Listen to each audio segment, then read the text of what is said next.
An Ohio juvenile detention center is being taken to court by 4 former inmates who say they were forced to participate in organized fights. Their lawsuit alleges that these brutal and bloody brawls were hosted by detention officers Freddie Hodges and Joshua Zimmerman with complacency from others.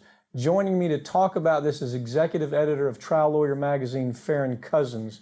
What's the full story with this lawsuit, Farron? Well, basically what these guards at this juvenile detention facility were doing was every Friday they had what they called fight night.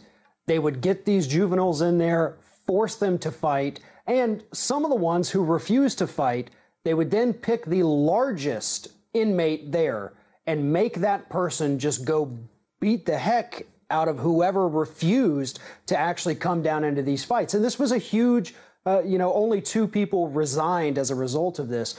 But there was complacency among the other guards. There was complacency among the medical staff who would attend to these and make sure that nobody had visible bruises or injuries. In fact, they actually encouraged them to hit each other in the bodies so that other guards who were not participating wouldn't be able to see the injuries. So I take it that these 2 main guards are gone.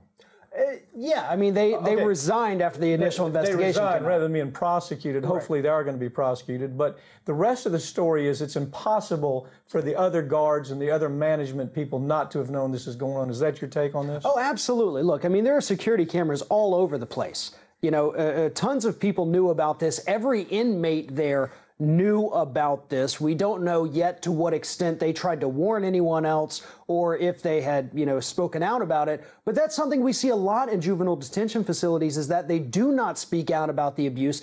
They are children. They don't know what rights they're entitled to. In many cases, not just this one, but in others, they get threatened with further retaliation if they come forward with any evidence of abuse from the guards. That's why 46 states and Washington, D.C., investigations found systemic abuse at juvenile detention facilities, almost all across the country, every place. Farron, how long was this going on? That's the first part of the question. The second part, what alternative really does an inmate, a juvenile inmate, have? If they're put in that situation, there really are no alternatives for them, are there? Oh, absolutely not. They have absolutely no power, no authority to say no. And when they did say no again, the guards would sic the larger inmates on them.